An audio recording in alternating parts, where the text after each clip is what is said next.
Hey guys, di video kali ini kami akan membahas tentang sosiologi hukum peradilan. Ada 4 materi yang akan dibahas. Pertama, perbedaan peradilan dan pengadilan. Kedua, penegak hukum pengadilan. Ketiga, sistem hukum peradilan di Indonesia.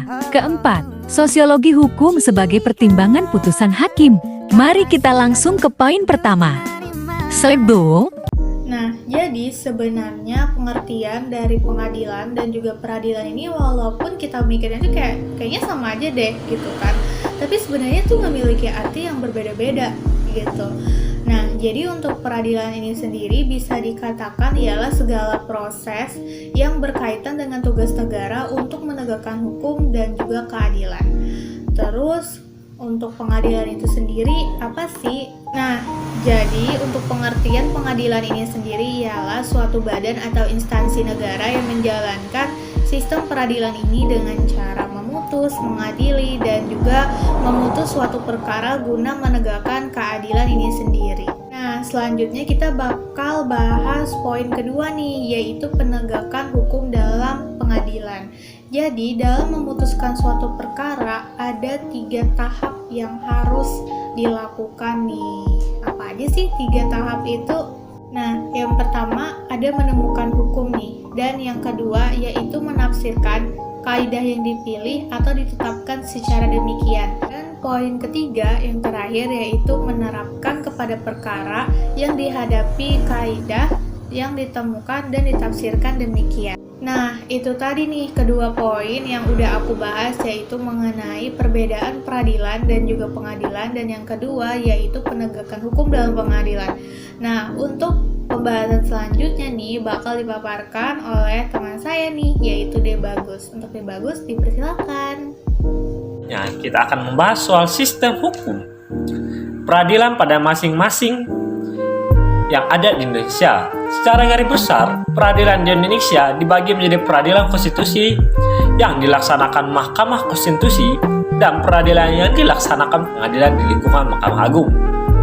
Sedangkan pengadilan di lingkungan Mahkamah Agung terdiri dari peradilan yang dilaksanakan pengadilan umum, pengadilan tata usaha negara, dan pengadilan militer, dan pengadilan agama.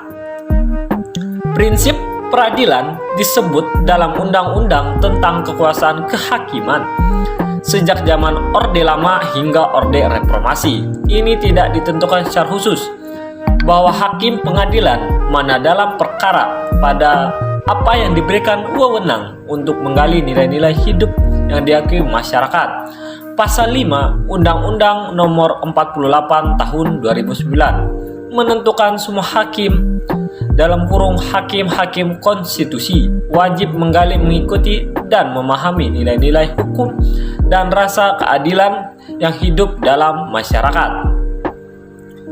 Sistem hukum yang dianut dalam peradilan Indonesia berdasarkan hukum kekuasaan kehakiman adalah sistem hukum yang mengakui adanya hukum tak tertulis yang hidup dan diakui oleh masyarakat. Pada hakim bukan hanya bertugas menegakkan hukum,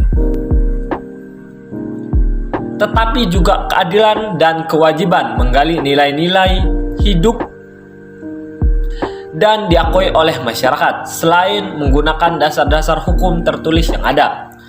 Sosiologi hukum merupakan unsur penting pertimbangan keputusan hakim pengadilan di Indonesia berdasarkan sistem hukum Indonesia yang mewajibkan para hakim untuk memahami dan menerapkan hukum di luar peraturan perundang-undangan. Dalam praktiknya masih terjadi polaritas pendapat antara para hakim yang menyetujui aspek sosiologi hukum menjadi pertimbangan putusan pengadilan dengan para hakim yang berpikiran legal dogmatik yang tidak bersedia memberikan pertimbangan hukum yang bersifat sosiologis.